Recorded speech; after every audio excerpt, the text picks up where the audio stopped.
푹 자고 아침에 일어나도 항상 피곤하신가요? 계속 병원을 다녀도 해결되지 않는 문제가 있진 않으신가요? 15년간의 임상과 경험을 바탕으로 한 기능의학 치료로 여러분을 병원에서 탈출시켜 드리겠습니다. 닥터 진호의 병원 탈출 지금 시작합니다. 본 방송에 나오는 의학적 견해는 일반적인 상식과 다를 수 있습니다. 안녕하세요. 오베시티 코드 읽어준 남자 물리치료사이자 트레이너 박무키입니다.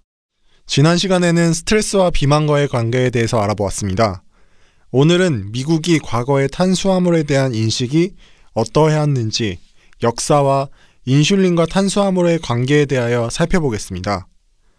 1900년대 중반부터 꾸준히 제기되어 온 동물성 식품에 대한 유해성 논란에 의해 지방에 대한 안 좋은 인식이 심어졌습니다. 대표적으로 앤셀키스 박사는 1955년 제네바에 있는 세계보건기구의 1955년 전문가 회의에서 자신의 다이어트 지질 심장질환 가설을 제시하였습니다. 그 결과로 1956년 미국 심장협회의 대표들이 매스컴에서 많은 양의 버터, 라드, 달걀 및 쇠고기를 포함한 식이요법이 관상동맥 심장질환을 유발한다고 하였습니다. 이로 인해 미국 정부는 사람들이 심장질환을 예방하기 위해 저지방 식단을 채택할 것을 권고하였습니다. 1980년에 발행된 미국인 식이지침은 탄수화물 섭취량이 총 칼로리의 55%에서 60%가 되도록 조절하라고 하였고, 지방 섭취량을 총 칼로리의 30%로 줄이고 포화지방의 섭취량은 총 지방 섭취량의 3분의 1 이하가 되어야 한다고 권장하였습니다.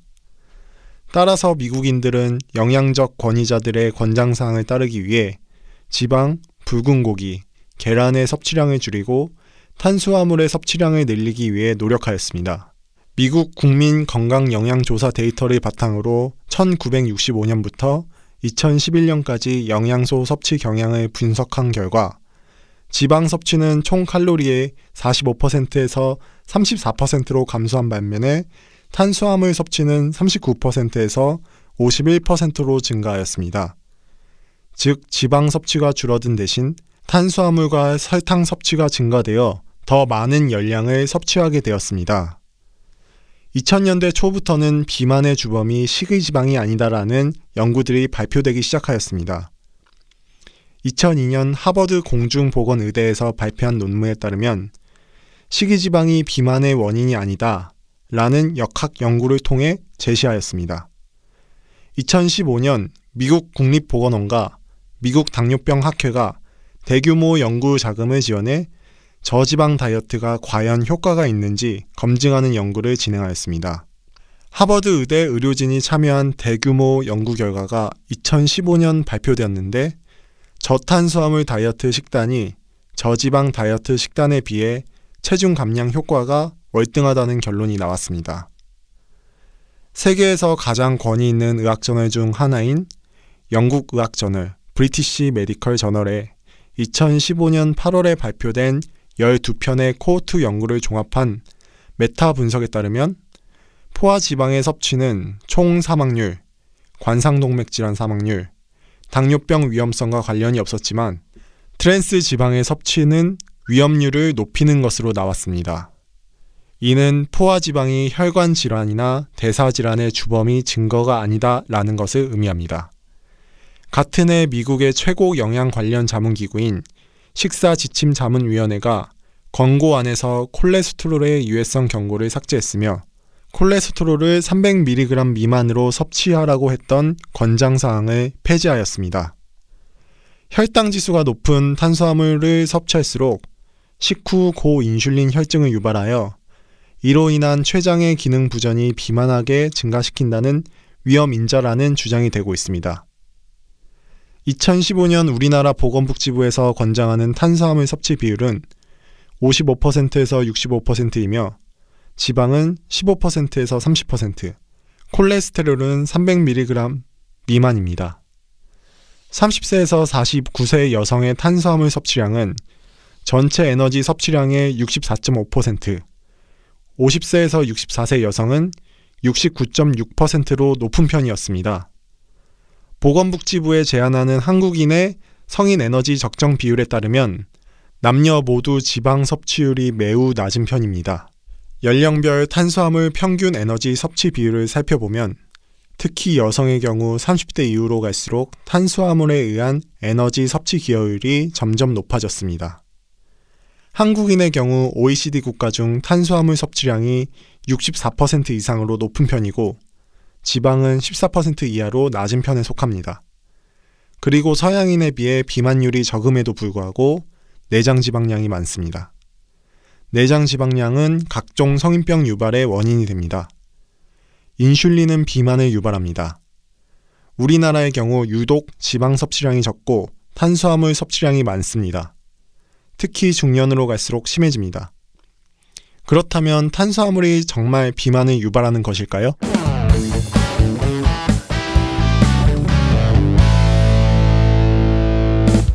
비만 코드 파트 3 A New Model of Obesity 애킨스 맹공격 탄수화물 인슐린 가설.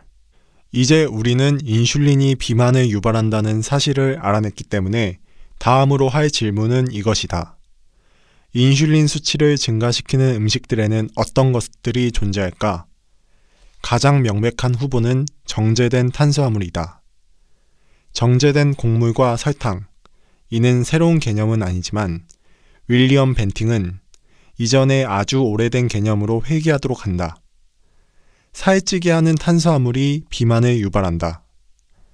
정제 탄수화물은 혈당을 높이는 것에 아주 악명 높은 지위를 가지고 있다. 높은 혈당은 높은 인슐린 수치로 이어진다. 높은 인슐린 수치는 체중 증가와 비만으로 이어진다. 이 원인 결과 관계는 탄수화물 인슐린 가설로 알려지게 되었다. 이 논란의 중심에는 유명한 닥터 로버트 애킨스가 존재했다. 1963년에 닥터 로버트 애킨스는 비만한 남성이었다. 100년 전의 윌리엄 벤팅처럼 그도 이에 대한 해결책을 원하였다.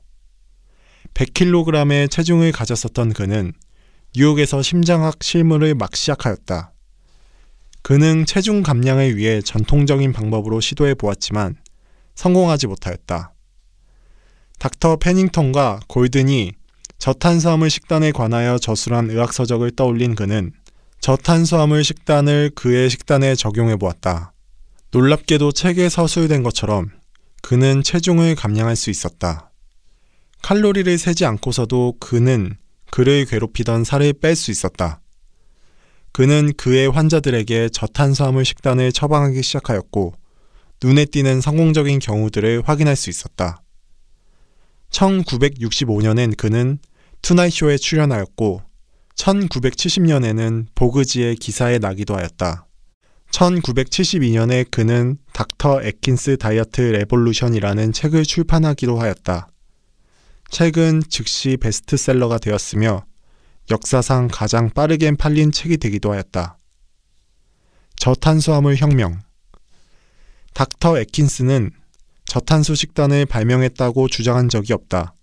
이 접근 방식은 유명한 식단 의사가 이에 관련해서 글을 쓰기 이전에도 존재해왔던 식단이다. 서버리는 1825년에 탄수화물과 비만에 관하여 글을 썼다. 윌리엄 벤팅은 1863년에 그의 베스트셀링 팜플렛 레터 온 코플런스에서 탄수화물과 비만의 관계에 대하여 설명하였다. 이러한 개념들은 거의 2세기 동안 존재해온 것이다. 하지만 1950년대 중반에 비만에 관련된 칼로리 감소 이론이 유명세를 타기 시작했다. 음식에 관해 이야기하는 것보다 칼로리에 관해 이야기하는 것이 훨씬 더 과학적으로 느껴졌다. 하지만 여전히 주류 이론에 대항하는 개념들이 목소리를 내고 있었다.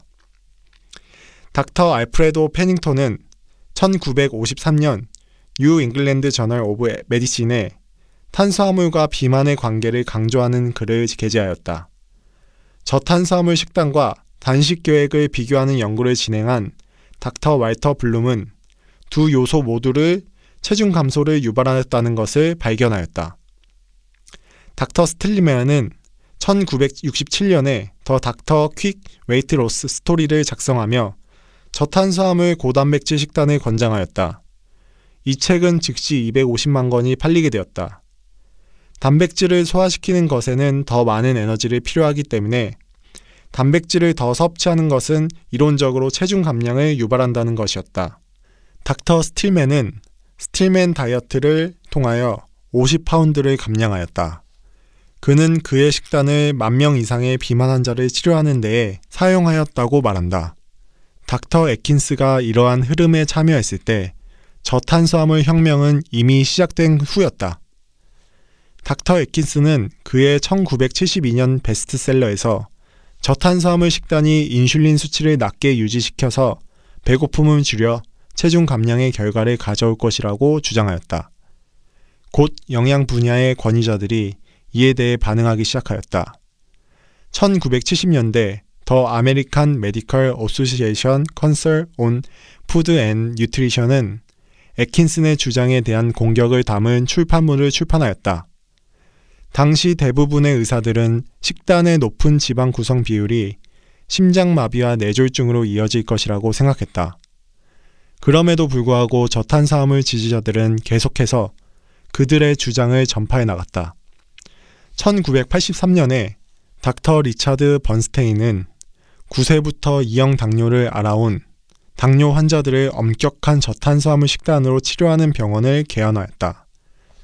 당시 주류 의학에서 가르쳐온 개념에 완전히 반대되는 방법이었다. 1997년에 번스테인은 닥터 번스테인 다이어베이트 솔루션을 출판하였다.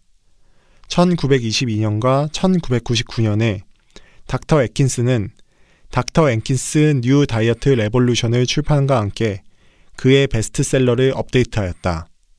번스테인과 애킨슨의 책들은 괴물의 베스트셀러들이 되었고 1,000만 권 이상이 팔렸다. 1993년에 레이첼과 리차드 헬러 과학자들은 더 카보네이트 에딕트 다이어트라는 책을 집필하였으며 이 책은 600만 권 이상이 팔리게 되었다. 애킨슨의 맹공격이 시작된 것이었다. 저탄수화물 식단은 1999년에 다시 유명세를 타기 시작했으며 2002년 저널리스트 분야 수상자인 게로 터베스가 뉴욕타임즈의 논란이 많은 기사 What if it all been a big fat lie를 게재하면서 그의 유명세를 절정을 이루게 되었다. 그는 동맥경화를 유발한다고 알려진 식이지방이 사실 인간의 건강에 해를 끼치지 않는다는 것을 주장했다. 그는 그의 다음 베스트셀러 굿 칼로리, 배드 칼로리와 Why We Get Fat을 통해서 탄수화물이 체중 증가의 원인이라는 개념에 대해 설명하였다.